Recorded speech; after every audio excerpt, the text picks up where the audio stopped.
سڵاوتان لەوێت بینەرانی بەڕێز و خۆشەویست ناکۆکیەکانی یەکێتی و پارتی و پەکەکە لەسەر زیینوی وەرتێ بەردەوامە و دانیشتوانی دۆڵی شاورێ و وەرتێش داوا دەکەن هەرسێ هێزەکە دەست بەجێ هێزەکانیان بکشێننەوە. بە میواندەرێک لە بەڕێزان دکتۆر فایق گوڵپی سیاسەتمەدار و ئەندامی خولیەکەمی پەرلەمانی کوردستان لە سۆزی سەرگی، هەروەها لە هەولێرە و دکتۆر ڕێبوار بابکەی ئەندامی پەرلەمانی کوردستان لە فراکسیۆنی پارتی دموکراتی کوردستان تاوتوی ئەم پرسە دەکەین. سەرەتا راپۆرتێک دەبین.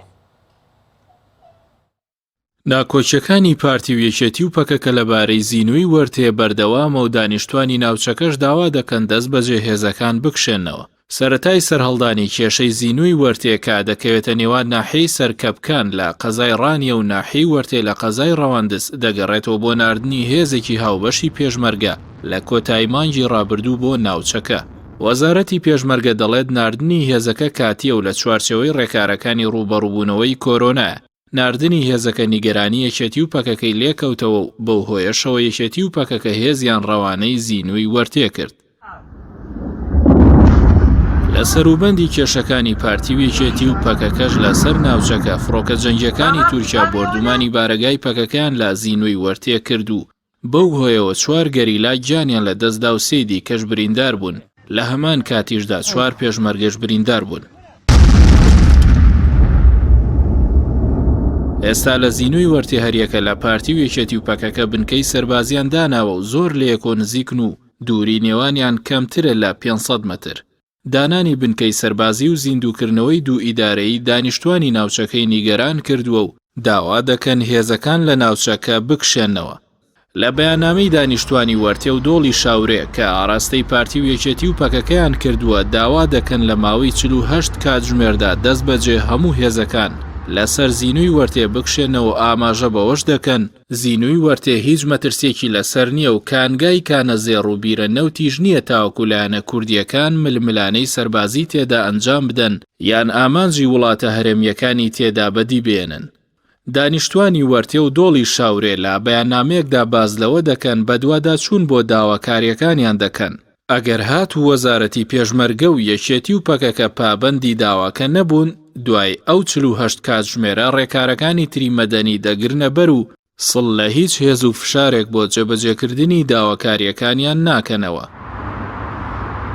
15 پەرلەمانتاری کوردستانیش لە دەرەوەی پارتی و یەکێتی لە بەیاننامەیەکدا داوا دەکەن سەرکردایەتی پارتی و یەکێتی گرژی و ئاڵۆزیە میدیایی و سیاسیەکانی نێوانیان هێور بکەنەوە. ئەو پەرلەمانتارانە ئاماژە بەوەش دەکەن بەرگرتن لە تەشەنەسەندنی ئەم دۆخە نەخوازراوە پێویستی بە هەڵوێستی جوامێرانە و نیشتمان پەروەرانێ و نابێت چیتر هێزی سەربازی لە دەستی حیزب دابێت و جوڵاندنیان ببنەهۆی هەڕەشە بۆ سەردۆخی ئارامی هەرێم. زیینوی وەرتێ دەکەوێتە نێوان دۆڵی شاورەی ڕانیە و ناحیەی وەرتەی سەر بە قەزای ڕەواندز، هەروەها چیاکانی قەندیل و هەڵەموت و کارۆخیش بەیەکەوە دەبەستێتەوە. لە دوای کۆتایی هاتنی شەڕی براکوژی نێوان پارتی و یەکێتی ئەو ناوچەیە کەوتە ژێر کۆنتڕۆڵی یەکێتی و دواتریش یەکێتی هێزەکانی کشاندەوە.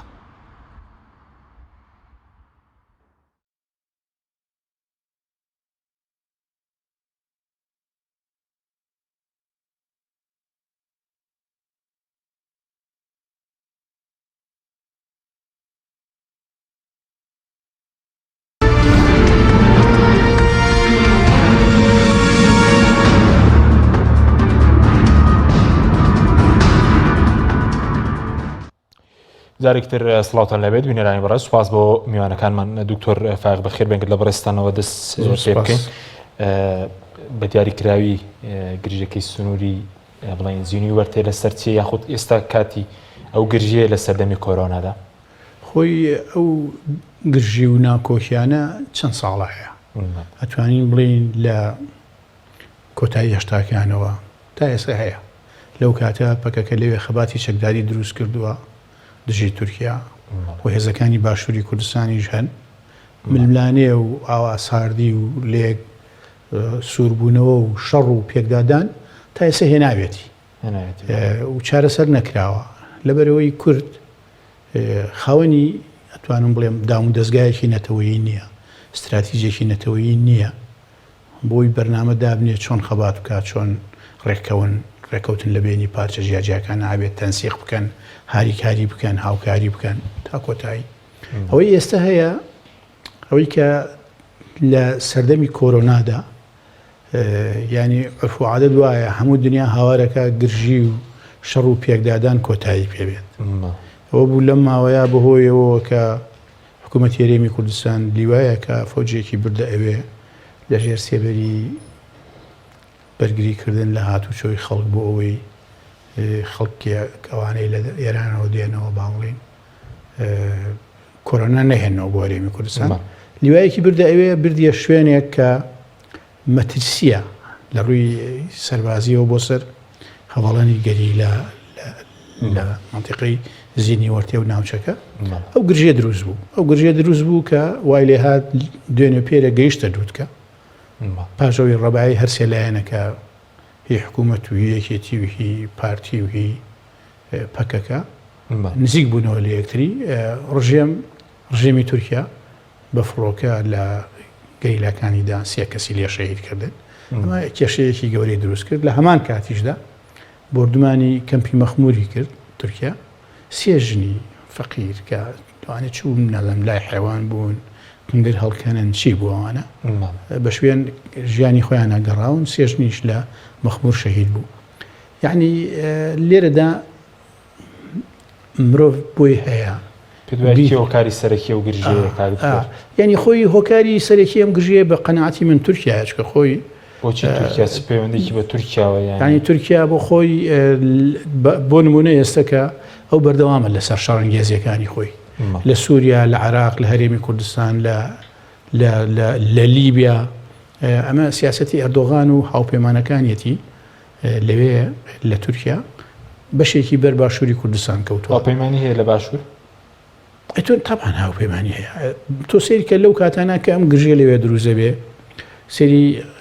داعش هێرشەکاتە سەر کوڵەجۆ داعش هێرشەکاتە سەر کەرکووک داعش هێرشەکاتە سەر هێن خانەقی و ڕۆژانە باسی ئەوە کرێ کە داعش خۆیان کۆکەنەوەمانە یعنی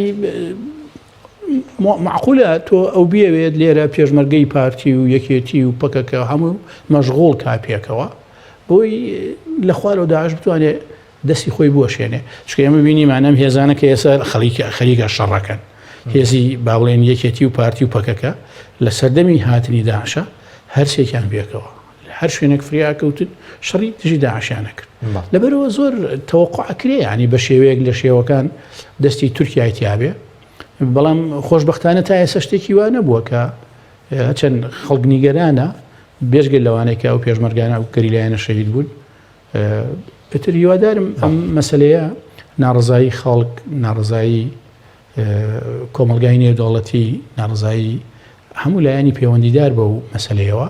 وا بکە کە ئەو مۆزوعی هەیە وەربکرێتەوە ئێستا کاتی ئەوە نییە هەم کۆرۆنا بەرۆکی گرتوین هەم داعش بەرۆکی گرتوین ئێستا کاتی ئەوەیە هەموو توانای خۆمان بەکاربێنین بۆ بەرەنگاربوونەوەی کۆرۆنا و لە هەمان کاتیشە ئەگەر داعش سەر هەڵباتەوە ئەگەر هەمومان پێکەوە نەبین هەموو هێزە کوردیەکان هی هەموو پارچەکان ئەو کاتەوە وەزعمان خراوە بێت بەڵام سوپاس دەکەم دەتەگرم وڵای بەرز دکتۆر ڕێبوار جناویشت بەخێر بێ سەبارەت بەوەی کە بەرز کێ بە هۆکاری ئەم ماڵە و زیانە دەزانن و ئای لە ئێستا هیچ هەوڵێکەیە بۆ چارەسەرکردنی ئەو گرژەی کە لەوێ دروست بووە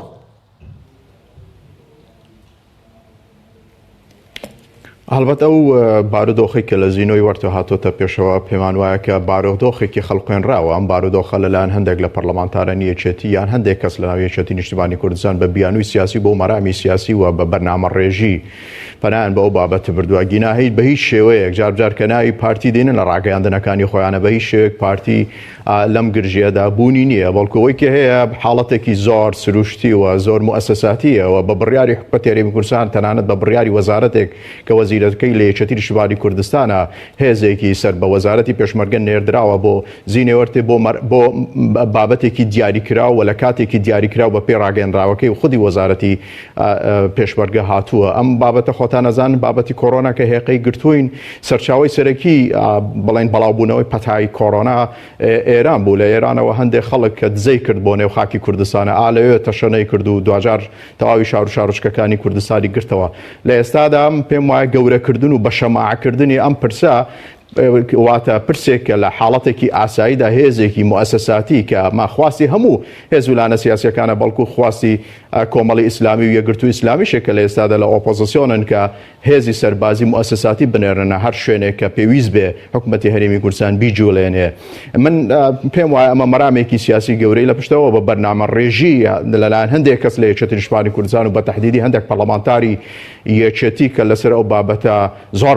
بەزەقی باسەکەن و ئێمە لە لای خۆمان وەکو پارتی دیموکراتی کوردستان ئەوەمان زۆر بە تەحدیدی لە ڕاگەیاندراوەکەی مەکتەبی سیاسی پارتی دیموکراتی کوردستان هاتووە. هەڵوێستی پارتی دیموکراتی کوردستان لەو بارەیەوە ڕوونە کە پارتی دیموکراتی کوردستان بە هیچ شێوەیەک تەرەف نییە لەو بابەتە، بەڵکو ئەو بابەتە زیاد لە حەدی خۆوە لە قەبارەی خۆی گەورەکراوە. هێزێک براوەتەوێت کە سەر بە وەزارەتی پێشمەرگەیە بە هیچ شێوەیەک ئەم هێزە بە فەرمانی پارتی دیموکراتی کوردستان نەچۆتەوە. اینجا لەگەڵەوەشدا ئەگەر هێزێکی سەر بە وەزارەتی پێشمەرگە لەوێ بێ من پێ ناگەم نیگەرانی یەکێتی نیشتیمانی کوردستانەوە لە چییە یان نیگەرانی پەکەکە لە چیەوە بێ. لە کاتێکدا پێویست بوو یەکێتی نیشتیمانی کوردستان و تەنانەت پەکەکەش پاڵپشتی بوونی ئەم هێزە بکەن و هەوڵدەن لە هەموو شوێنێکە هێزی مؤسساتی لێبێ هێزێک لەوێ بێ کە سەر بە وەزارەتی پێشمەرگە بێ و بە فەرمانی حکوومەتی هەرێمی کوردستان و وەزارەتی پێشمەرگە ئەم هێزانە لەوێ بوونیان هەبێ، نەک بە فەرمانی چەند باڵێک یا چەند کەسێک لە ناو یەکێتی نیشتیمانی کوردستانیان لە ناو حزبێکی دیاریکراودا. باشە دکتۆر، بەس ئەو منتیقەیە ئەگەر ڕەنگە هەندێک خەڵک بپرسێ بۆچی لە کاتی کۆرۆنا ینی ئەم هێزە نێرداوتێت چونکەم هێزە لە ڕاستەکەی دوورە لە سنووری ئێرانەوە دەکەوێتە نێوان نەحەی سەرکە بکان و بڵێ نەحەی وەرتێ لە قەزای ڕواندوز لە ڕووی سنوورەوە ینی دوورە لە ئێران بە پاسایی کۆرۆنا. اینجا بازگەی مەسەلەن ئاسایشی شەیە کە مەسەلەن لە ڕانیەوە بڕۆیت بۆ وەرتێ ینی بۆچی خۆ لەم کاتەدا ینی نێردراوە بۆ ئەوێ؟ کاکە ڕاگەیاندراوەکەی وەزارەتی پێشمەرگە زۆر ڕوونە لەسەر ئەو بابەتە. خۆ ڕاگەیاندراوە ڕاگەیاندراوی مەکتەب سیاسی پارتی دیموکراتی کوردستان نییە، با ئێمە تەفسیری سیاسی جیاوازی بۆ بکەین. ڕاگەیاندراوی وەزارەتی پێشمەرگە هاتووە زۆر بەڕوونی باس لە مەترسیەکانی پەتا کۆرۆناکەەوە بۆ کاتێکی دیاریکراوە ئاماژەی پێیەکە. لە ئێستاە بۆیە من خۆی بابەتەکە ڕەهەندێکی تری هەیە جگە لە ڕەهەندی سیاسی. لە ئێستاە کە هەندێک وەکو باس بکەن هەندێک کەس لە ناو یەکێتی نیشتیمانی کوردستان بە تەحدیدی هەندێک پەرلەمانتاری یەکێتی کە مبەرمەج کراون و بە بەرنامەیەکی سیاسی دیاریکراوە لەناو چەند کەسێکە لە ناو یەکێتی نیشتیمانی کوردستان ئاراستەکرێن و ئەم بابەتە گەورەکەن هاوکات جگە لەم بابەتی تریش پێش مەسەلەی زینۆی وەرتێ کاریان لەسەر کردو گەورەیان کردو بۆ ئەوەی کە هەوڵدەن لە ڕاستیدا زەربەیەکی معنەوی سیاسی ئەعلامی لە حکوومەتی هەرێمی کوردستان دەن. ئەمان چاویان بە لێکەوت و دەستکەوتە گەورەکانی حکوومەتی هەرێمی کوردستان و کابینی نوێمی حکوومەتی هەرێمی کوردستان نایە. ئەما سەلماندیان کە حزبی بەرپرسیارەتی نین، بەڵکو حزبی ئەوەن لە هەر شوێتە لە شوێنێکە دەستکەوت هەبێ لە هەر شوێنێکە دەستکەوتی ئیمتیازاتی سیاسی و ئیمتیازاتی جۆراوجۆر هەبێ ئەمان خۆیان بە خاوەنی ئەزانن. دەکرێن دێک دەستکەوتمان پێ بڵێەوەی کە بەڕێز دەڵێندێک پەرلەمانتار دەیانەوێ ینی ئەو دەستکەوتانە ینی نادی دەبگرن هیچ بڵێن دەستکەوتەکانی کابینەی نۆ وەکو کابینەکە خۆتە نەزانن کە کابینەی نوێم لە ڕاستیدا ماوەیەکی کەمە دەست بەکار بوو، بەڵام ئەزانن کە لە ڕووی ڕۆتینەوە لە ڕووی تەنشیدکردنی مؤسساتەوە لە ڕووی ڕوبەڕووبوونەوەی کۆرۆنەوە لە چەندین ڕووی ترەوە لە ڕووی ئەوەی کە پێ دەڵێن تەرشیقی جیازی بیرۆکراسی لە ڕووی ئەوەی کە حەسرکەن سەرچاوی دارایی لە حکوومەتی هەرێمی کوردستان بگەڕێنەوە بۆ وەزارەتی دارایی، لە ڕووی ئەوەی کە دەستی خزمەتگوزاری لە ماوەیەکی کورتدا درێژکەن، لە ڕووی ئەوەی کە ناوچەگەری نەهێڵن، لە ڕووی ئەوەی کە بەرپرسیارەتی حکوومەتی هەرێمی کوردستان و خزمەتگوزاریەکانی حکوومەتی هەرێمی کوردستان بگەوێتە تەواوی شار و شارۆچکەکان چیتر زوونی سەوز زوونی نازانم چی لەوێ بڕیار نەدەن لەسەر پرسە ئیداریەکان و پرسە حکومڕانیەکان. هەموو ئەمانە لە ماوەیەکی کورداکرێن بڵێن دەستکەوتی حکوومەتی هەرێمی کوردستان و کابینەی نوێمی حکوومەتی هەرێمی کوردستانن. بەڵێ بەس وەکو پەکەکە ینی لە ڕاگەنداوی مەکتەبی سیاسی شاتە بوو یان مەکتەبی سیاسی پارتی بوونی پەکەکە لەوێ جێپرسیارە؟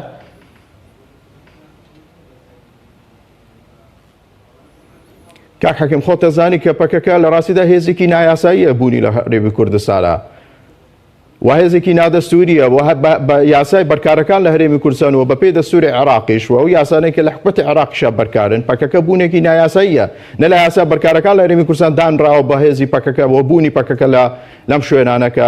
بەشێکن لە جوگرافی هەرێمی کوردستان و نە لەو یاسانەی و پێی دەستوری عێراق دانی پێنراوە. ئەمە جگە لەوەی کە بوونی پەکەکە لەو شوێنانە بوونێکی سیاسیە و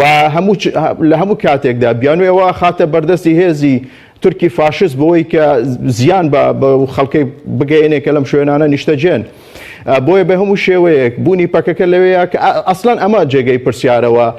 بوونی هێزی یەکێتی کە هێزێکی حزبیەوە بوونی هێزی پەکەکە لەو شوێنانە پێویستە جێگەی پرسیار بێ نەک بوونی هێزێک کە سەر بە وەزارەتی پێشمەرگە بێ بەڵام لەگەڵەوەشدا وەکو پارتی دیموکراتی کوردستان لاری نەبووە لەوەی کە پەکەکە لەو شوێنانە وجودی هەبێ لە کاتێکدا بەڵام بیان و بە هێزێکی سەر بە وەزارەتی پێشمەرگەگرن کە بە هیچ شێوەیە بە فەرمانی پارتی دیموکراتی کوردستانە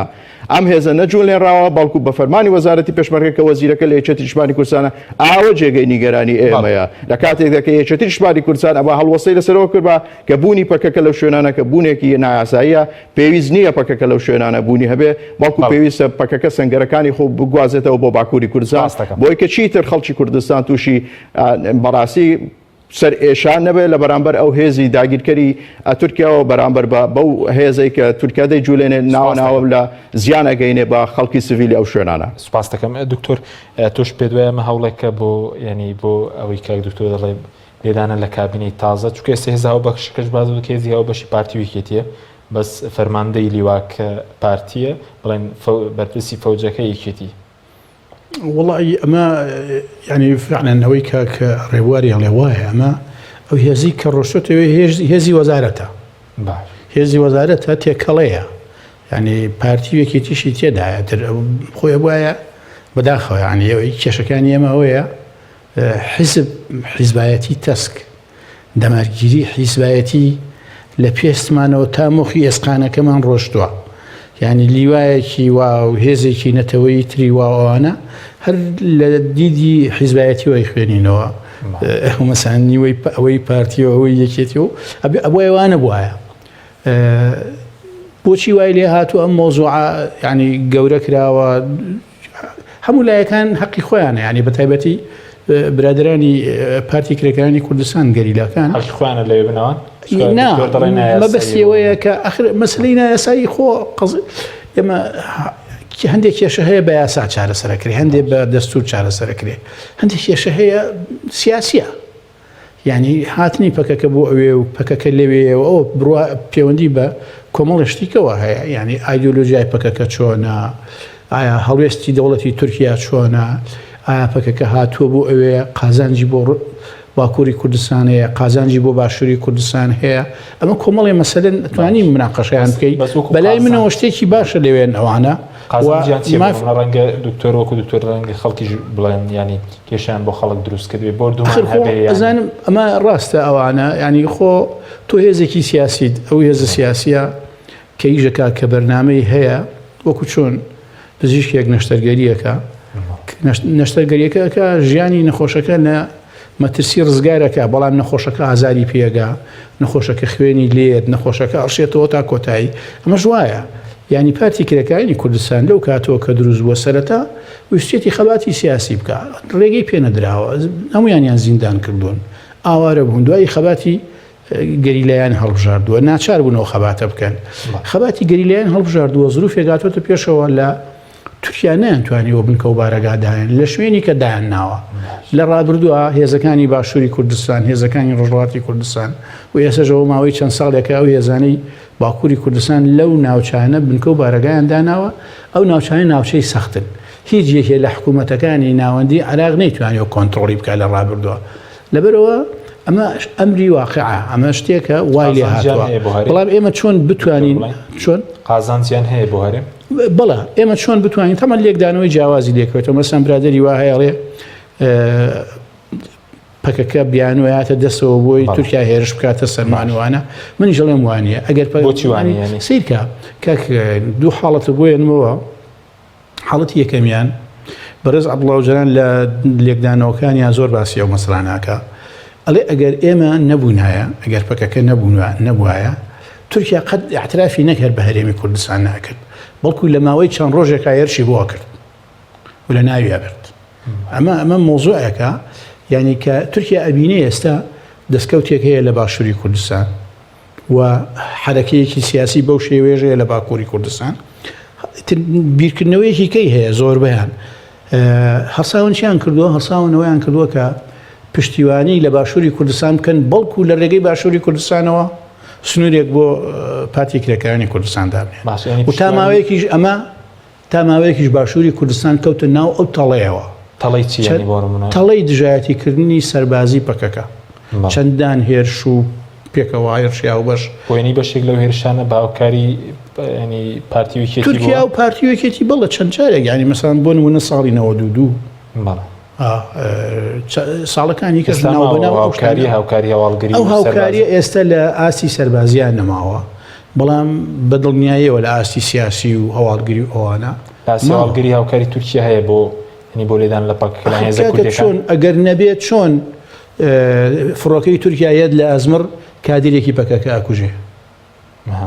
فڕۆکەی تورکیاچێت لە شنگال کادیرێکی پەکەکە ئاکوژێ ماوە بەڵام من ناتوانم بڵێ ئەمە یەکێتی و پارتی ناوکاریانەکەن ینی تۆ خۆ تۆ ناتوانانی ئەم مەسلەیە بە سەقی بڵێ ئاوایە بەڵام گرنگ ئەوەیە هەیە لە هەردوو لاوە بڵێن ینی تۆ نیشۆن کاکە مەسلەی ئەوانە تحقیق و تحقیق لێکدانەوەیانەوێ لەوانەیە کەسێک بێ لە ناو ئەم هێزە سیاسیانە ئیش بۆ تورکیا بکە لەوانەیە تەنسیقێکیش بێ لە ناو استیخباراتی ئەم هێزە سیاسیان لەگەڵ تورکیا لەوانەیە واژ نەبێت ئەمانە مۆزوعە بەس هەیە ینی ئەم تەنسیقە هەیە لەبەرەوە ئێستا حاڵەتەکە وای لێ هاتووە پەکەکە لە ڕووی سیاسیەوە من وتم ئەگەر بوونی پەکەکە نەبووایە هەڵوێستی دەوڵەتی تورکیا بەرامبەر بە باشووری کوردستان جۆرێکی کە بۆمە یەک خاڵی دووەمەوەیە کاکە حەکیم بەڕاستی من ئاماژم بە شتێک داوتم ئەم شاخانە کە هەن ئەم ناوچە هێزە پەکەکەی تایە پێشتر هێزەکانی باشووری کوردستانی تیاوە یا ڕۆژهەڵاتی کوردستانی تیابووە بە هیچ وڵاتێک دابین ناکرێت ئەگەر ئەوان لەوێ نەمێنن کێچێتەوێ کێچ جندی ئیسلامە چوێوێ قاعدە چوێوێ داژە چوێوێ ئەمە مشکیلەکەیە ینی قندیل بڵێن دوور بێ لەوێ چۆن خۆیانە دزنەوە بۆ کاتێکە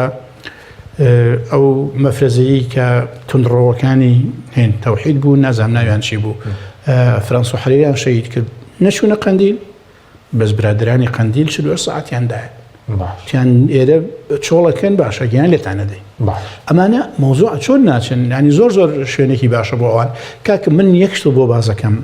کاتێک کە حکوومەتی عراق ڕووخە ئەمریکا لە منطقی هەورامانی لای خۆمانی دا جوندی ئیسلامی لێ بۆوانە ئەم برادرانی ئێرە زۆر زۆر کورد بین بوون بەداخەوە هەندێک نوێنەریان هەبوو لەگەڵ ئەمریکەکانە داوایان نەکریان چۆن لە ئینتاندا لە جوندی ئیسلامداندا ئاواش لە پەکەکە بم خۆ لە لیستی تیرۆری ئێوایە بە ئەمریکەکانیانەوت هەر لە سنوویست لە خۆمان لە هەر کوردستان هەموو هەر نوێنەری حیزبە دەسەڵاتدارەکان بەهاری شووتیان هەوت هاری شوود ئەو کاتە نوێنەری عسکەری تورکیا بوو ئەمە هیچ بەڵگەیەک ئەمە بەڵگەیە بەڵام من ناوی باسی نەکەین کێ بۆ کێژنە بۆوانە نوێنەری ئەو حیزبانە بوون هاری شوود پێیوت بوو بەڵە پێیانەوتن پێیوتبوون کاکە ئەگەر پەکەکە لەوێ دەرکەین ئێوە ناتوانن ئەوێ ئەمنی ئێوە بپارێزن ئەو کاتە قاعدە هەبوو قاعدە چێتە ئەوێ کە قاعدە چوە ئەوێ هەرێمی کوردستانیش دەکەوێتە مەترسیەوە ئەمنی ئەمریکەکانیش دەکەوێتە مەترسیەوەی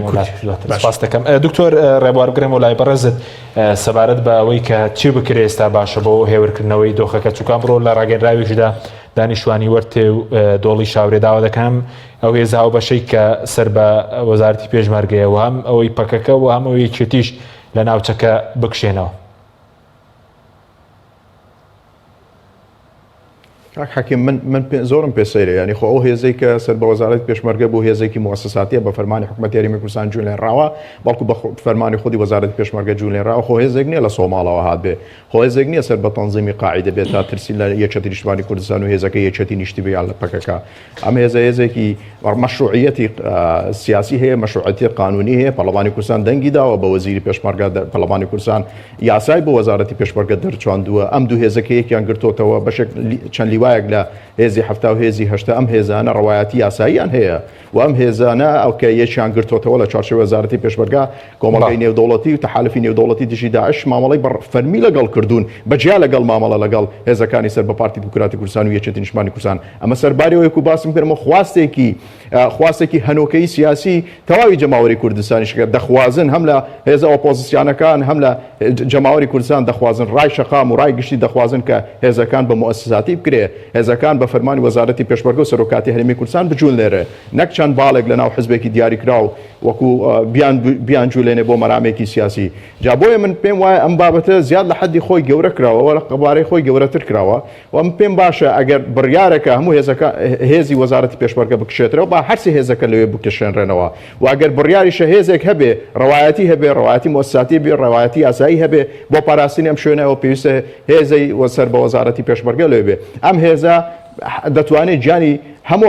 ئەو خەڵکی کە لەوێ نیشتەجێن بپارێزێ بەدەر لە هەر ئینتیبایەکی سیاسی بەدەر لە هەر بۆچوونێکی سیاسی پاشخانێکی سیاسی و حزبی و بەدەر لە هەر تێڕوانینێکی سیاسی سەبارەت بە هەر خەڵکێک کە لەوێ نیشتەجێ بووە باشە بۆیە ئەوەی پێویستە بێداگیر بین هەمومان پێویستە بۆ ئەو بابەتە ئەمان پێویستە بە میتۆدێکی یاساییانە بیر لەوە بکەینەوە کە ئیتر لەمەوەدا پێویستە هەرچی هێزی سەربازی هەیە لە هەرێمی کوردستان بە مؤسساتی بکرێ و هەرچی بڕیار هەیە بڕیاری فەرمی حکوومەتی هەرێمی کوردستان بێ نەک بڕیارێک بێ لە حزبێکی دیاریکراو بۆ مەرامێکی سیاسی لێرە و لەوێ بدرێ بۆی کە هەندێک دەستکەوتی سیاسی و ئیداری بەدەست بێنێ. باشە بەس سەبارەت بەوەی کە دکتۆر باسیگەتی ساوکارێکی هەواڵگری هەیە بۆ لێدان لە پەکەکەر لە هەرێمەوە بە بۆچوونی بەڕێز کاکەکەم من هەزەکەم کە جەنابەت هەوڵ دەدەی ئەم بابەتە گشتیە چوارچێوەیەکی تایبەتی پێ بدەی باز بێ لە پەیوەندیەکانی پارتی دموکراتی کوردستان و پەکەکە و من حەزەکەم لێرەوە جەنابەت و میوانە بەڕێزەکەشت پشڕاست کە بۆلەوەی ئەگەر پارتی دموکراتی کوردستان هیچ زاریارەیەکی هەواڵگری دابێ بە تورکیا لە ساڵانی ڕابردوو تاوەکو ئێستا پارتی دموکراتی کوردستان خاوەن زۆرترین دەستکەوتی سیاسیە بوو لەلایەن تورکیاوە و چەندی جار ڕەنگە تورکیا ئۆفەری داوێتە پارتی دموکراتی کوردستان بەڵام خۆتان زانن پارتی دموکراتی کوردستان هێزێکی نیشتیمانخواز و نەتەوەخواز و ناسیۆنالیستە هەرگیز کاری واناکە و جگە لەمەش کە خۆ دەزانی بابەتی هەواڵگری ئێستا بابەتێکی ناوچەیی نییە بەڵکو ڕەنگە هەواڵگری تورکیا لەگەڵ هەواڵگری ئەمریکا و هەندێک هێزی تریش لەسەر ئاسی نێودەوڵەتی پەیوەندیان هەبێت زانیاریەکان ئێستا زۆر ئاسانن زۆر بە شێوەیەکی دیجیتاڵانە ئەم زانیاری هەواڵگەریانە ڕاستەوخۆ ئەگەنە شوێنی مەبەست بۆ لەدانێ بەڵام پێم وایە ئەگەر ئەم بابەتە لەلا هەر کەسێکە و بۆ ژێن پێویستە بە ئینسافەوە بە ئەرگومنتەوە بە بەڵگەوە ئەم قسانە بکە ئەگەر ئەگەر بەڵگەیەکی نەبێت لەسەرەوەی کە ئەم باسی پارتی دەکەم باسی یەکێتی ناکەم ئەگەر بەڵگەیەکی نەبێت لەسەرەوە کە پێی وابێ پارتی دموکراتی کوردستان زانیاری هەواڵگری داوە ئەوە لە ڕاستیدا ڕوبەڕوو یاسایی دەبێتەوە لەبەرەوەی ئەمە لە ڕاستیدا تەشهیرکردنە ئەمە بەبێ ئەوەی بەڵگەیەک بخرێتە ڕوو بەڵام جەختەکەینەوە لەسەرەوە کە پارتی دموکراتی کوردستان بە هیچ شێوەیەک لەبەرەوەی ئەخلاقی سیاسی پارتی دموکراتی کوردستان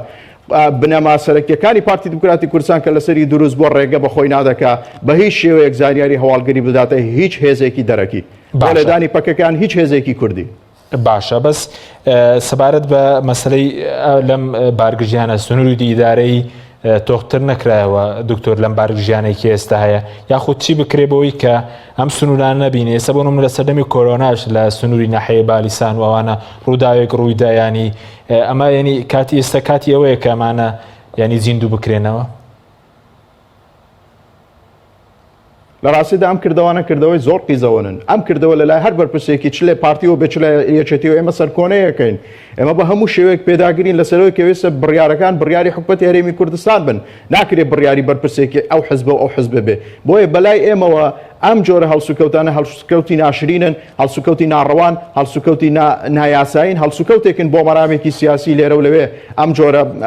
هەڵسوکەوتانەکرێەوە ئەم جۆرە کردوانەی لێ دروست دەبێتەوە بە هەموو شێوەیەک ئێمە وەکو فراکسۆری پارتی دموکراتی کوردستان سەرکۆنەی ئەم جۆرە هەڵسوکەوتانەکەین پێویستە چی یەکێتی نیشتیمانی کوردستان بچێ هەر هێزێکی تر بێ کە بەشدارە لە حکوومەت یاخود لە ئۆپۆزیسیۆن بێ بە ئاراستەیەوە ئیشکەن کە لێگەڕن حکوومەتی هەرێمی کوردستان کابینەی نوێمی حکوومەتی هەرێمی کوردستان کە کابینەی هەموو هاوڵاتیەکە چ لە گەرمیانەوە بێ چ لە هەڵەبجە بێ چ لە سلێمانی بێ تا زاخۆ و بادینان و هەولێر و هەموو شوێنەکانی تر کە بەشێکن لە جوگرافیا هەرێمی کوردستان ئەم کابینەی نوێنەراتی هەمویانەکە دەستی یارمەتی دەستی خزمەتگوزاری بەبێ جیاوازی درێژەکە بۆ هەموو شوێنێک بۆیە پێویستە هەمومان پاڵپشتی ئەم ئاراستەی حکوومەتی هەرێمی کوردستان بن لە گەیاندنی خزمەتگوزاریەکان لە پڕکردنەوەی پێداوەستیەکانی خەڵکی بە تایبەتی لە سەردەمی ئێستای کۆرۆنادا. بەڵێ سوپاس دەکەم بەڵێ بینەرانی بەڕێز ناوبڕێکی کورت و دەگەڕێنەوە لاتە.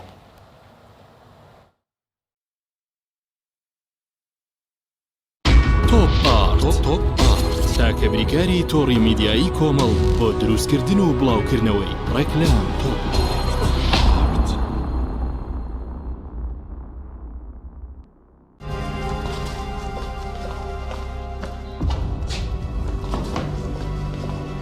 فرم دايشة وي دست وازي ببن او باراكا راسك باراكا تبابي تبابي تبابي بسيطة بسيطة صبصة بسيطة بسيطة بسيطة شيء فين ربي؟ الو الو برنجي محمودة بەڵێ باجوە بگرن ئەکتەری سەرەکی ڕێکلامەکانی ئێوە لای ئێمەیە جا ئەگەر هەفتە زۆر جا ئەگەر پارەیەکی زۆرمان نێنێ ئیتر ڕێکلام و مێکلامی برنجی محمودیش فونیش جار ئێستا جواب مەوێت برنجی محمود ڕێکلامی ناوێ چۆن؟ برنجی محمود ڕێکلامی ناوێ بسيطة بسيطة صبصة بسيطة شێ بوریا ئەی تۆ ێستا نەگیرابووی ڕبا بەوە ڕیکلام بوو ئایا ئەزانیت ئێمە پێشەنگ بووین لە داونلۆدی بێ سنوور و لە خێراییدا کە لە ناو شار و دەرەوەی شاری سنووری پارێزگای سلێمانی بەربڵاوترینین ئێمە فانسینێتین بەردەوامین لە خزمەت گوزاری ناوازەکانی ئینتەرنێت و نرخی گونجاوی ئۆفەرەکانمان تۆی خاوەنکار و کافێ و ڕێستۆرانتەکانیش دەتوانن سوودمەند بن لە خێرایی و خزمەت گوزارەکانمان بەڕادەیەک کە ببنەجێ ڕەزامەندی کڕیارەکانتان بەهۆی خێرایی ئینتەرنێتەکەت لە بەکارهێنانی یاری ئەلکترۆنیەکان و سەرجەم ئەو ئامێرانەی کە ئینتەرنێتیان پێویستە فانسینێت هەمیشە ئینتەرنێتی بێسنوور ژماری تەلەفۆن 0 224 75 74 یان 0 194 36 37 ئەم کوڕاناوی چالاکە حەزی لە چپسێکی چاکە بۆیانینی لای تاکە زۆر تەندروستە و زۆر پاکە ئەم چەشناوی پاریە حەزی لە چپسێنی نییە نینی تامی سروشتیە هیچ چپسێک وەک ئەو نییە هەژوانیش کوڕێکی جوانە حەزی لە ئاهەنگێرانە لە یادی لەدایک بوونەکەی چپسی نینی بوو هەڵبژار دەکەی نینی هاوڕێی مناڵانە تامی خۆشە و بێزیانە بۆن و ڕەنگی هەمە جۆرە شێوە و قەپارەی زۆرە بشاری نینی تامێکی لە یاد نەکراو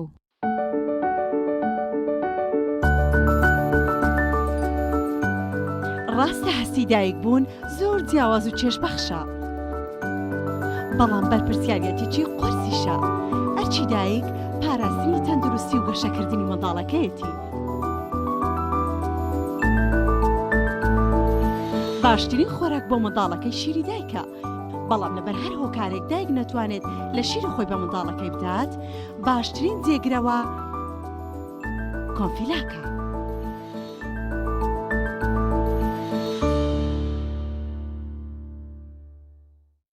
تۆپ ئارت تاکە بریکاری تۆڕی میدیایی کۆمەڵ بۆ دروستکردن و بڵاوکردنەوەی ڕێکلام تۆپ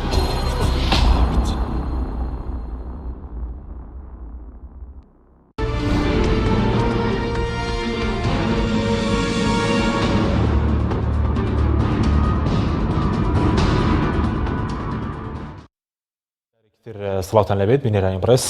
دکتۆر چی بکرێ بەوەی کە هێزە ئێزەکان هەموو هێزەکانی پێشمەرگە بەدامەزراوی بکرێن وەلار ینی لە گرژیەکی بچووکە کێشە بۆ خەڵکی کوردستان دروست نەبێت و یاخود ئەوەش کە خوێندنەوەی شەیە کە بۆ نمونە سەردەمی مەسرور بارزانی و لاهور شێخ زەنگی کە دەستی پێکرد و بازم کە دوو کارکتەری ئەمنی بوون پێشتر بۆیە دۆخەکە و ئاڵۆز بووە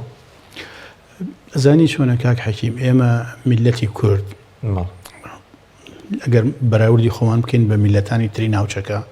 ئێمە کێشەیەکی تایبەتیمانەیە پێوتری کێشەی نەتەوەی ئەم کێشە نەتەوەیەمان چارەسەر نەکراوە اینجا لەگەڵ هەوڵدان بۆ تێکۆشان بۆ ئەوەی چارەسەری کێشە نەتەوەیەکەمان بکەین کەوتونێتە کۆمەڵی هەڵەوە یعنی ئەتوان من ناویان نێم لادانی سیاسی ئەم لادانە سیاسیانە بێ ڕاستکەینەوە بۆ نمونە ئێستا ئێمە تۆ باسی ئەم پارتی وەکێتیەکەین کە ڕێبواریش باسی کردوانە ئەمانە لە پەرلەمانە پێکەوەن لە حکوومەتە پێکەوەن لە کۆبوونەوەکانە دانیشن هەموو پێەکەن نازانم ئەی باشە چیتانە لەم لاوە لاوە قسە بە یەکتری ئەڵێنوانە واز لە حیزبایەتی بێنن حکوومەت بە قووەتکەن پەرلەمان بە قووەتکەن دەسەڵاتی دادوەری بە قووەتکەن ئاگاتان لە بەرژەوەندیەکانی خەڵک بێت ئەمەی کە ئێستا لە هەرێمی کوردستانە کۆمەڵێ خاڵی لاواز لە سیاسەتی هەرێمی کوردستان هەیە یەکێک لەوانە ئەوەیە حیزبیان کردو بە مۆتەکە نەگەر دژی یەکتری بەڵکو بەسەر دام و دەستگاکانی حکوومەتیشەوە لەبەرەوە ئەگەر ئێمە حکوومەتمان هەبێ و پەرلەمانمان هەبێ دەسەڵاتی دادوەری و مؤساسی ترمان بە قووەتکەی حیز بکوێتە پەراوێزەوەتر ململانەی نێوان پارتی و یەکێتی بەڕاستیەک نییە هەبێت حەق نییە لە پەرلەمانتارەکانی یەکێتی و پارتی ینی شەڕی حیزبایەتی بکەن ئەمە دیاردەیەکی زۆر ناخۆ ینی خراپە. خاڵی دووەم ئەوەیە لە مەسەلە سیاسیەکانە ئێمە ینی لە عێراقدا ئێستا دوو حکوومەتمان هەیە حکوومەتی هەرێمی کوردستان حکوومەتی عێراقیش ئەم حکوومەتی عێراقمان ئیهمال کردووە ینی ئەتوانین زۆر کێشەمان هەیە زۆر داواکاریمان هەیە لە ڕێگەی بەهێزکردنی حکوومەتی عێراقەوە خۆمان جێبەجێکەین بۆ نمونە ئێستا حکوومەتی تورکیا باشە ئێمە یا ئێران ئەوەی کە دەزەخەنە ناو هەرێمی کوردستانەوە باشە بۆ ئێمە ڕێگەیان بین چ پێویستمان بە ئێران و تورکیا هەیە ئێمە جاران پێویستمان بە ئێران و تورکیا بوو بێگەر لە سەردەمی خەباتی پێشمەرگایەتە پێویستمان بەوە بوو بێ لێوێ بۆ پشتینە دەرەوە پێویستمان بەوە بوو بێ تا کۆتایی هەندێک شتمان بۆ بێت دەوانە بەڵام ئێستا پێویستمان پێ نییە بە سەراحەتەن پێویستمان پێ نییە من هەر کێشەیەکم هەبێ هەر داخوازیەکم هەبێ لە ئاستی گیانە لە ڕێگەی بەغاوە چمەیکەم سەرۆک کۆمار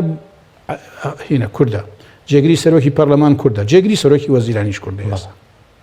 باشە ئێمە ئەمە من بەلادانی ئەزانم ئێمە حکوومەتەکەی خۆمان ئیمالەکەین ئەچین لەولا خۆمانە بەسینەوە بە سیاسەتی تورکیاوە و بە سیاسەتی ئێران و بە سیاسەتی وڵاتانی ترەوە بێژگەلەوە ئێمە کوردی ینی کورد کە لە لای میلەتی کورد کێشەی باکووری کوردستان و باشوور و ڕۆژهڵات وانە و هەر یەکێکە لە ئاستی کۆمەلگای نێودەوڵەتیشە هەر بە هەمان شێوەیە ئێمە ئەبێ یەکێتێکی نەتەوەیمان هەبێ لەسەر ئاسی هەموو پارچەکانی تری کوردستان ئەگەر ئەم شتانە پێ ببین و ینی بەو شێوەیە خەبات بکەین ئەو کێشانەی نێوان وەکو ئێوە مەسەلەن بازەکەن هەندێک بۆ چوون هەیە لەلایەن هەندێک ڕۆشنبیرانەوە ئەم دوو کەسە ئەم دوو کارکتەرە ئێستا کاک مەسرور و کاک هێن لاهور کارکتەری ئەمنین و لەوانەیە خەتەر بن و وا بکەن شەر نییە ئەمە وابێ خەڵکی تر هەیە من ئەمێ ئاماژەی پێ بکەم من قەت بەهینی خۆم لە هەندێش لێ ناترسم بۆ چکە ئەم وڵاتی ئێمە بمایە نەمانەوە ئێستا لە چی ناترسی لە شەڕ لە شەڕی ناوخۆ ناخۆ جارێکی تر بڵێن سەر نا شەڕی ناوخۆ ناکرێ بێژگەلەوەی خەڵک دژێتی کەوادری حیزبەکان زۆر کەزێت دەنگێکی باشی هەیە دژی ئەوە بێت بەڵام ئێمە خاڵێکی تر هەیە بێ بزانین چییە ئەو خاڵە ئەوەیە کە ئەم حکوومەتی عێراقا لە 2023 و ئەمریکا ڕووخانوێتی باش ئەمریکا نزیکی 4000 عسکەری لێرە کوژراوە ئەوەندە ملیار دۆلاری سەرف کردووە ئەوەنە بریناری هەیە ئەوەنە شوێنی هەیە ئەمریکایەرە بەهی خۆی زانێن نایڵێ شتێکی وا دروست ببێ کە من و ئاسایشی تێک بچێ چونکە ئێستا لەو کاتەوە لە 2023 کە ئەمریکا هاتۆتە عێراق لە هەرێمی کوردستانە سەربازێکی ئەمریکی خوێنە لوتی نهاتوە بەس خۆ دەزانین لە جنوب و لە وەسەتی عێراقا چەندی لێ کوژراوە و میلەتی کوردیش ئەمریکای خۆشەوێ میلەت وەکو بەرژەوەندیەوە دەسەڵاتی کوردیش یعنی دوور نیە لە سیاسەتی ئەمریکاوە لەبەر ئەمریکا نایوێ ئەم ماڵە بچکۆلەی خۆی ئەم شوێنە ئەمینەی خۆی تێک بچێ یعنی پارتی وێکێتی و ئەوانە هەندێک قسەکەن بەرامبەر بە یەکتری بەڵام ئەوانە شتێکی ڕۆژانەیە ئەوانە بەداخەوە ینی من مەسەلەکە لێەوە سەرچاوی گرتووە حیزبایەتی تەسک دەمارگیری حیزبی ئێستا بڕۆ لای هەر ئەندامێکێتی قسە بکە وەڵا یەکێتی پاشەکشەی کردووە لە بەروی سەر مەجموعەیە خەڵکی هەبووە ڕێک بوون لەگەڵ پارتیە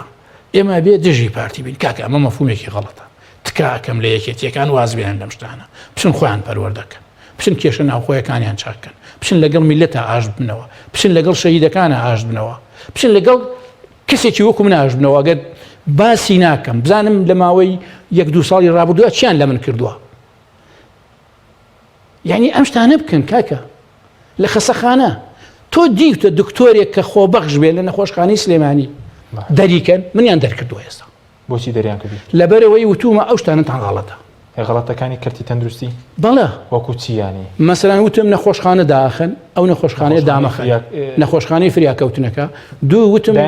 بەڵێ دایان خست باشە دووچی دایان خست و ویستیان دەرمکەنەوە کاتە ئتر هەندێک ئەمە کێت ڕێیس سەحا دوایەوە ڕۆژی حوتی مانگ ڕۆژی ڕاپەڕینی هەرێمی کوردستان بوو ڕۆژێ پێشەوە یادی ڕاپەڕین بوو قوبات تاڵەبانی وتارێکی ئاگرینەی خوێندەوە کەچی دوای وتارەکە دکتۆرەکانمانیان گرت مقیمەقدەمەکان کە ئەوانە تەلەبەن من خۆم لەوێ بووم ئەو ڕۆژە عملیاتم هەبوو دکتۆرەکەی کە لە هاوکاری خۆم یەکەوتی هاتووە ژوورەوە وتی دکتۆر من لەبەروی ئەوانی کەمانیان گرتووە منیشە بێ بڕۆمە دەرەوە بۆی دوایی لۆمەم نەکەن و نەخۆشمان هەبوو ئۆفمان کرد عملیاتمان بۆ نەکرد لەبەروی کە ئەوانمانیان گرتووە باشە من هاتوومەتە دەرەوە وتومە ئەم دکتۆرانەمانیان گرتووە هەمووی بەیان دەرەکەن ئەڵێن ئەسڵ و ئەساسی نییە کاکە ئەسڵ و ئەساسی هەیە بەوەشەوە ناوەستن خەفارەت و ئیستیشاری و نازانم چی و چیان لە مانگی چوارە بۆ من دانە ناوە باشە ئەمانە تۆ خۆبەخشیشت دەکرد بۆ خۆبەخش ئیشمە کرد دەریان کردووی بەڵا باشە یەکێتی بێ ئەم شتانە نەکا کاکە چی گیرینیاوە بە پارتی مارتی چی وەرەوە مەساتی چی ئێستا ناتوانانی لەو نەخۆشخانە هاوکاری نەخێر من ئەم مانگە نە لە ئیستیشاری توانی داریشم بەڵێ تر تەواو یعنی وتوانە خەفەینی بۆ دامنێن پێشتری ژەڕەشەیەوان لێ کردم سپاس دەکەم دکتۆر ڕێبوارگرم و لای بەڕێزت سەبارەت بەوەی کە بەڕێز وتت حکومەت تێرێن بەیەک چاوسەیری ناوچەکان دەکات لە سەدەمی کۆرۆنا و هێزیش کە بڵین نێدراوە بۆ زیینی وەرتە هێزێکی مەسەلەن سەر بە وەزارەتی پێشمەرگێ بەڵام ڕەخنەشێ لە حکومەت کە بەیەک چاوسەیری ناوچەکان ناکە دوێنێش پارێزگاری سلێمانی لێدوانێکی دابوو لەسەرەوەی کە هیچ چاوکارێکی ئەمەرز نەکەشتەوەی خێرخوازان 24 میلیار دینارێکە کۆکراوەتەوە لەگەڵەوەی بەغداش 3 میلیار و 500 میلیۆن دینارەی کە هاتووە هەستەکەی کاک حەکیم یانێ خۆی هەندێک لێدوان هەیە بۆ هەندێک مەرامی سیاسیان لە کاتێکی دیاریکراوە تەوزیفی کاتێکی دیاریکراوەکەن بۆی کە لە ئایندەدا وەکو دەستکەوت بۆ خۆیش بار بکرێت یان گەرنتیەوە بدرێت کەم کەسە لە پۆستی خۆی بمێنێتەوە خۆمان نەزانین کە پارێزگاری سلێمانی لە ڕاستیدا بۆ هەندێک مەرامی شخصی خۆی نەک بۆ دەستکەوت بۆ حزبەکەی کە بزودنەوەی گۆڕانە بۆی کە یەکێتی پاڵپشتی بکە جارێکی تر وەکو پۆستی پارێزگاری سلێمانی وەرگێتەوە بۆی ئەم قسانەکە لێرە و لەوێ بۆی عاتیفە یەکێتیەکان ڕاکێش هەر بە بەڵگەشەوەی هەموو پیجەکانی سەر بە لاهور تاڵەبانی لە ئەسپۆنسەریان کردو ئاخەوتنەکانی وەکو وایە کە لە دژی حکومەت یاریبی کوردستان قسایەکەوە ئەمە حقیقەتێک و فاکتێکە بەڵام لە ڕاستیدا دوورە لە هەموو ڕاستیەکە هەن ئەمڕۆ وەزیری تەندروستی باس لەوەی کرد کە 500 میلیۆن دینار لە کاتێکدا حکوومەتی عێراقی هیچ دەستی هاریکاری لەو بڕەپارەی کە ناردی بۆ هەرێمی کوردستان بەشی هەڵەبجێتیانە بۆ بەڵام خۆشبەختانە حکومەتی هەرێمی کوردستان ڕێزار کاک مەسرور بارزانانی 500 میلیۆن دیناری لەو بڕەپارە وەکو هاریکاری بۆ ڕووبڕبوونی کۆڕۆنا ناردی بۆ پارێزگای با بڵین هەڵەبجە چەندین بابەتی تر کە لە ئێستا لە ڕاستیدا حکومەتی هەرێمی کوردستان هاوشێوەی شار و شارۆچکەکانی تری هەرێمی کوردستان بیری لە سلێمانی کردوتەوە بیری لە کەرمیان کردوتەوە بیری لە ڕانیە کردوتەوە لە هەڵەبجە کردوتەوە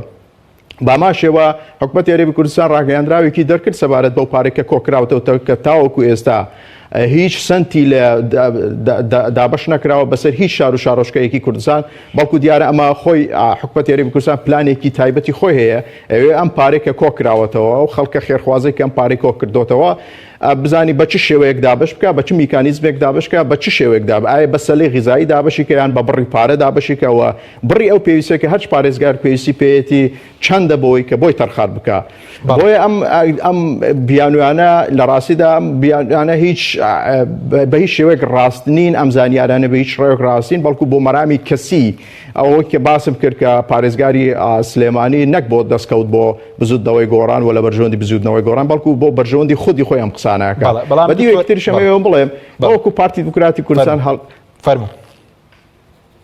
ئێمە لەگەڵەوەین کە سیاست و پەیوەندی فەرمی بۆ حکوومەتی هەرێمی کوردستان بەجێ بێڵین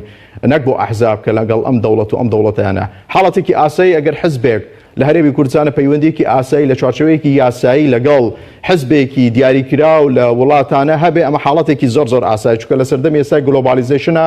تەنانەت حزبیش ئەتوانێت بەکاری دیپلۆماسی هەڵسێ بەڵام سیاستکردن و هەڵوێسوەرگرتن و پلاندانان و بەرنامەدانان و پەیوەندی دروستکردن پەیوەندی سیاسی دروستکردن پەیوەندی دیپلۆماسی دروستکردن ئەمە بێ پێویستە ئەرکی حکوومەت بێ بۆیە یەکێک لە بنەما سەرەکیەکانی کابینەی نوێی حکوومەتی هەرێمی کوردستان ئەوەیە کە کار لەسەرەوەکە کە هەموو دامەزراوەکان یان حکوومەت حکومڕانیەت بە گشتی بە دامەزراوەی بکە کە ئەمەم پێم وایە بەشێک لە پەرلەمانتارانی یەکێتی قەڵس کردووە چونکەمان پێیان وایە ئەگەر حکومڕانیەت لە هەرێمی کوردستان بە دامەزراوەی بکە بڕیاری فەرمی لە هەموو شوێن و شارۆچەکانی هەرێمی کوردستان بخواوە کاری پێ بکرێ ئەم کات یەکێتی جواری کوردستان دەورێکی ئەوتۆی نامێنێت تەنانەت لە سلێمانیش دەگەڕێنەوە سەرەوەی کە پێویستیمان بە دەوڵەتداری هەیە پێویستیمان بە مؤسساتی حکوم هەیە پێویستیمان بە بڕیاری فەرمی و بڕیاری یاسایی هەیە نەک بڕیاری حزبی باشە بەس وەکو ئەگەر مەسەرەن بەڕێزت پارێزگەری سلێمانی تۆمەتبار دەکەی کە دەڵێ بۆ پۆستەکەی بەدەستبێنێتەوە بەڵام ینی تاکو ئێستا حکومەت جگەلەوەی کە پارەی لە خێرخوازان کۆ کردوتەوە بڵێن لە سەرمایه‌دار و کۆمپانیەکان کە 24 ملیار و 600 میلیۆن دینارە لەگەڵەوەی بەغداش کە 3 ملیار و بڵێن 500 میلیۆن هاتووە وەکو خۆی هیچ بودجەیەکی تەرخان کردووە بۆ ینی هاوکاریکردنی خەڵکێژار و کەم دەرامەت و کرێتی و ئەوانە بەڵێ لە حکومەتی حکوومەتی هەرێمی کوردستاندا خۆی وا باشترەکە ئەم بابەتە ئاراسەی وەزیرێک بکەن لە کابینە حکوومەتی هەرێمی کوردستان چەند وەزیرە لە پارتی بی لە یەکێتی بکە من جیاوازی نابێنم بۆی کە باسی حکوومەتی هەرێمی کوردستان بکە بەڵام لەگەڵەوەشدا بە پێ زانیاریە وردەکانیمە